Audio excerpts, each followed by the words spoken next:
Okay, we got a problem right here, and I basically I drew out a rectangle here, and the rectangle is 4 inches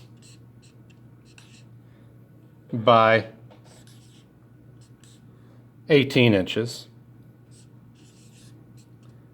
And what we're trying to figure out is the area.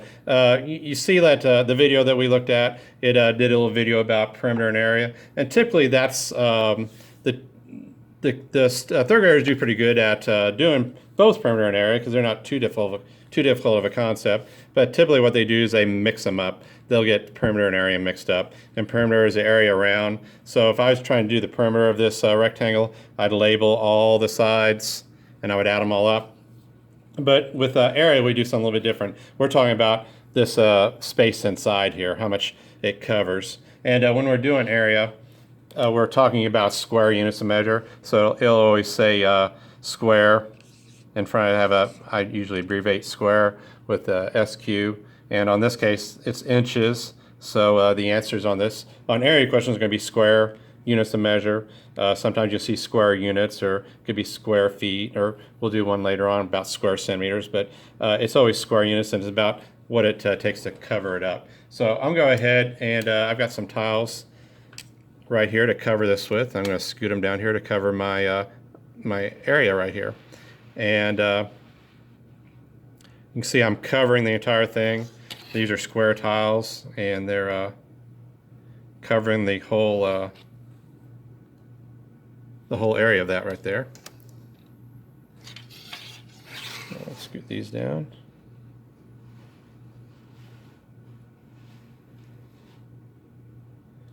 And you can see there, I've covered up that entire rectangle there, and with none of my tiles overlapping.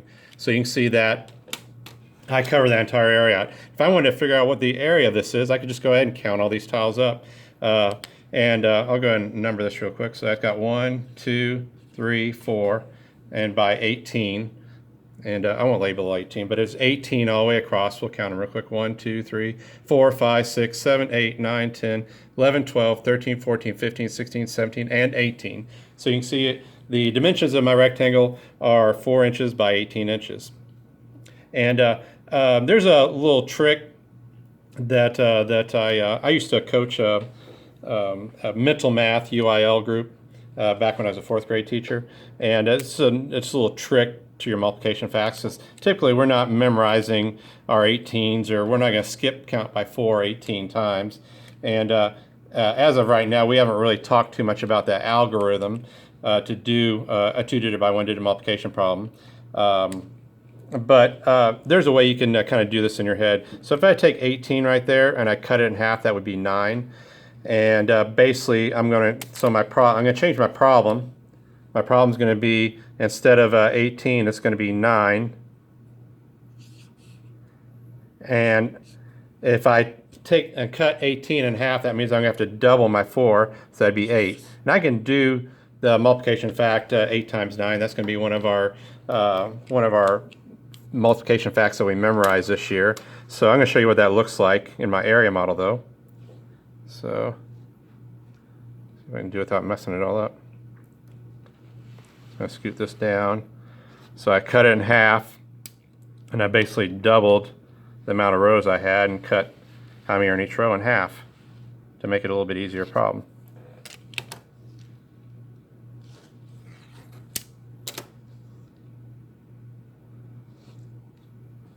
So now, instead of having 4 rows of 18, I'm going to have 8 rows.